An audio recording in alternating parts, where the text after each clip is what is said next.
I think I'm here to represent recreational fishermen. When I had the opportunity to meet them, so my name's Kenneth McBride. I'm a political economics officer at the U.S. Embassy here in Helsinki. I've been here, I arrived in October. I'll be here for 2 years before I go on. But when I had the opportunity to meet Oso, I was told he was in charge of fish brain. I said, this guy, I have to meet anyone in charge of something called fish brain as a fisherman. And it was my great pleasure to meet him when we started talking about this little workshop he wanted to do. But anyway, my background, I am a recreational fisherman. I learned fishing from my father. I would argue very vehemently that the best times I've ever spent in my life with my father were in a fishing boat.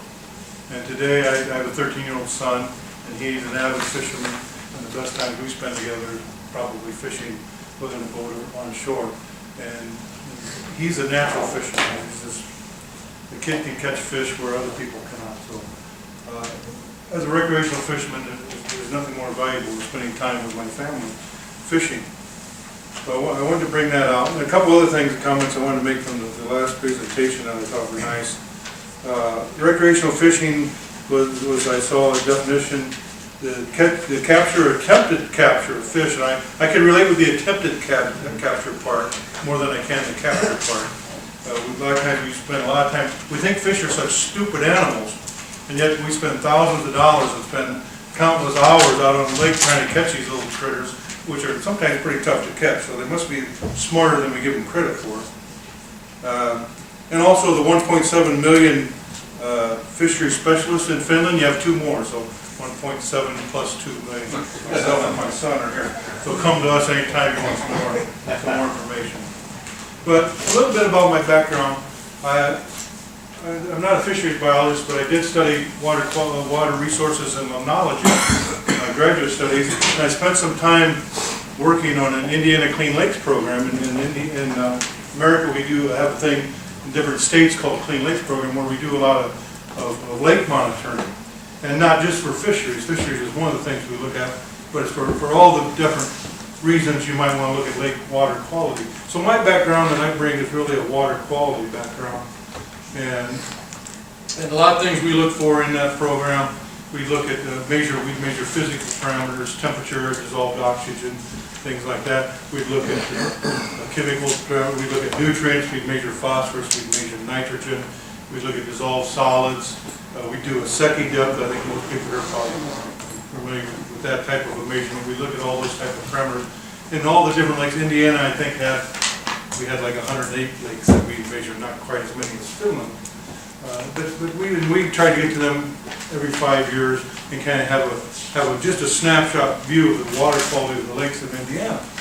And one thing we noticed there was a lot of competing interest in lakes and water bodies. A lot of people wanted a fishery. They wanted a great fishery. A lot of people came in and they wanted to swim in a bathtub. Of course, the first thing they did was to take their natural shoreline, to wipe out the natural vegetation, put in a sandy beach, or put in a break wall or something, plant grass all the way down to the lake, start throwing fertilizer on that grass several times a year, and then wonder why their lake was turning from a nice quality lake, instead of being the bathtub they wanted, into this eutrophic thing full of algae and losing oxygen. And the fish species were changing, and the quality of the fish was changing, and they couldn't put it together. So a lot of it was education and looking at holistically looking at water quality in the lake and talking to the homeowners. And of course, agriculture is a huge part of it as well, depending upon what your watershed area looks like. But a lot of it was just the local homeowners, the septic tanks. They'd throw in a septic tank that failed. They didn't maintain them. They were putting sewage into the lake and wondering why their water quality would deteriorate. And along with that, quite often the fishing. Sometimes it made the fishing better in some lakes. In many instances, it made it worse. And then, of course, the overfishing and all of those things. So there's a lot of competing interests out there besides just the fishing interest that recreational fishermen have to compete with. You have to compete with those homeowners who want to swim in a bathtub. So, and other alternatives out there. So something to keep in mind.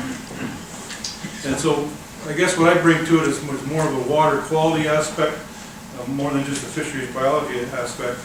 And thinking about the water quality aspect, there are typically there are those parameters that we do measure, a lot of them I mentioned, but if you look at the slew of chemicals out there, especially in America, but they're all over the world, all these chemicals, we don't measure for them, we can't, it's impossible.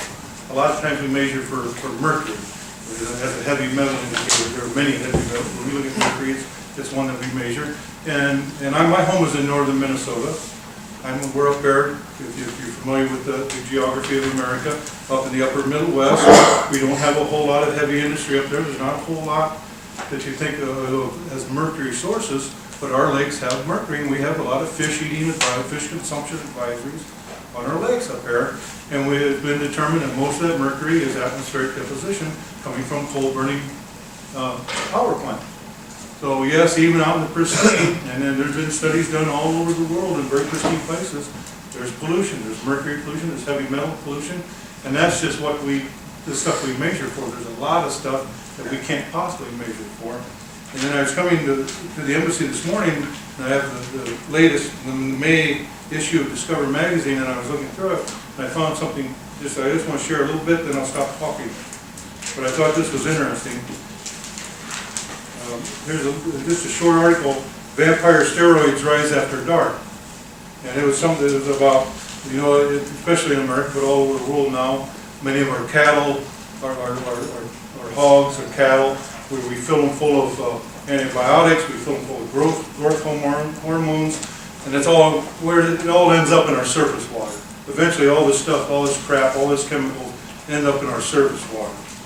So this is, and I might pronounce it wrong, I haven't looked it up too, but it was talking about a steroid here, trenbolone acetate, a steroid that they thought was safe, that it broke down, they found that it wasn't an endocrine disruptor, but they found that it broke down very quickly. Sunlight destroyed it very quickly and broke it down to its natural constituents. It is no problem. It's been in use in America, I think, since got an FDA stamp of approval in 1987. So this stuff's been going in on many cattle since 1987. But then they found in some agricultural runoff that there's an endocrine disruption downstream. Female fish were starting to develop into male fish, male fish traits. And they're saying, well, what could be causing this? And one of the possible culprits was this trenbolone acetate. So the scientists started to look at it, and he found out that looking at the steroid, that most of it degraded in like all but 5% of it. And what would happen is this 5% in the daytime in the sunlight could mask itself to look like it's broken down, but at nighttime it would come out and would show its true 5%. And they haven't proven that this is the disruptor that's affecting the fish, but it was a heck of a discovery. Like, wow, you know, we thought this thing, the sunlight decomposed, it wasn't a problem, and here we find out that this thing it kind of is like a vampire. In the daytime, it's just a normal average chemical, and at nighttime it comes out and becomes an endocrine disruptor. So this is, you know, really so much of what fishery is about. We look at, and I know from a biological perspective, you look much at habitat. We've been destroying habitat like crazy. We destroy spawning habitat. You know, mangrove forest gone. You rip out the aquatic macrophytes and then put in a sandy beach. It's gone. And then we keep destroying fish habitat, fish spawning habitat. And then we have oil slicks, oil spills, and we know we're destroying it. You know, all the visual stuff. But I think there's so much non-visual stuff, and then we can't even begin to get a hold on all the chemicals out there that we haven't studied individually, let alone their synergistic effects and what they're doing to the fish and what they're doing to us as we consume those fish.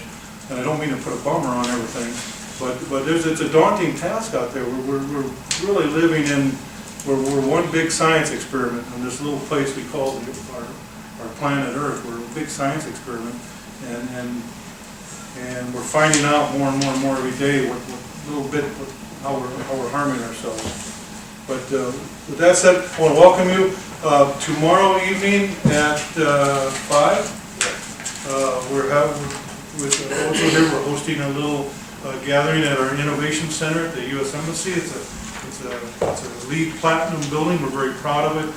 It's a remodeled building. It was originally built as an apartment complex in the early 1900s. The U.S. government got it in 1947, I believe. We recently remodeled it. We opened it a year ago. It's a LEED Platinum building. We have a 4th floor.